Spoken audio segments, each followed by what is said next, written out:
Hey guys, this is Dr. Gerald Ferenz with Performance RX Sports Care. So today we're going to go over how to foam roll or do trigger point therapy on your hip. So if you're having low back pain, this can actually be helpful for your low back pain, or even if you're having hip pain. So we're going to be using our tennis ball, and we're going to be on the floor. Knees bent, feet on the floor obviously.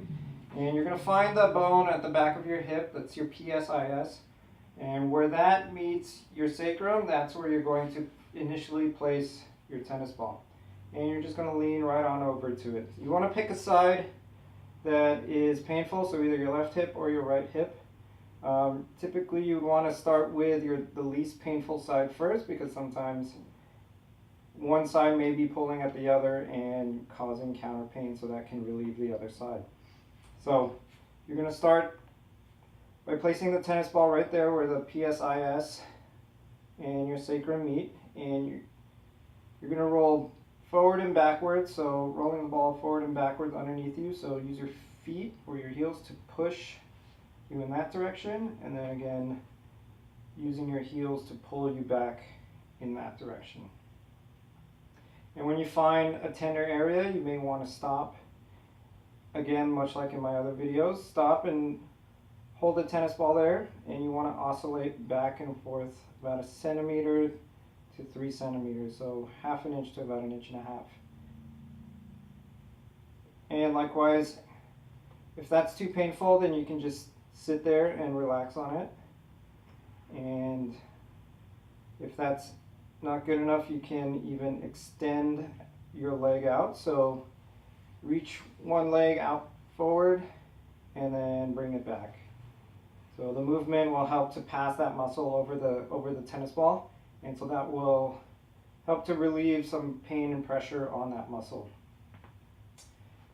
Next, you may also want to roll from that PSIS all the way out to the hip, where your femur, the femur bone that you can feel, that's your greater trochanter. So you may want to roll, and along the way stop on any tender areas. And again, moving the leg forward and backwards as you feel, or even just holding it there. So a lot of your support is going to come on to your elbows, and if you're having any pain or pressure in the shoulder from doing this, you may want to just lie back and just relax there with your hands supporting your head. And that will also take pressure off of your hip from the tennis ball.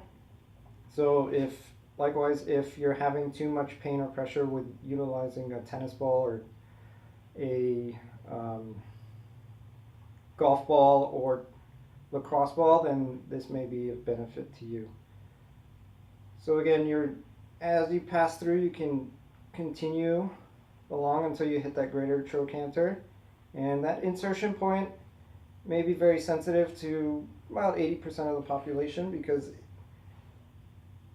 no one ever really treats or works on that area. So in this position, you may want to, again, extend and bring back your hip. I'm sorry, your femur, your leg. So extend and bring back your leg, and that can help again to move that muscle over the tennis ball. And again, you can further move your hips downwards so that you're coming up along that glute medius to the top of the iliac crest. And again, you can just stop at any point where you feel any trigger points or any pain. And so that will help to loosen the muscle. As a note and a helpful tip, if you do this after you exercise or after you take a warm bath, something that applies heat and elongates that muscle, you'll probably get better results. You can also bring the knee towards the chest, providing a different movement, as well as, while in this position, dropping the knee towards the floor and elevating it. Just varying the degrees of motion that your hip will do, so you can always extend the leg out, bring it up. Again, varying the different motions over that tennis ball with your muscles will help to break up any scar tissue or spasms much more thoroughly than if you just did one plane of motion, or if you just kept the ball in one spot. So that's my helpful tip with using a tennis ball to foam roll or apply some trigger point or ART therapy, whatever you want to call it. All it really does is just help relax the muscle and it'll elongate the muscle. It all works, and it's just how much time you're willing to spend on it, and that will give you the best results. Once again, I'm Dr. Gerald Ferenz with Performance RX Sports Care. If you liked what you saw today, please comment, like, and subscribe. Thank you.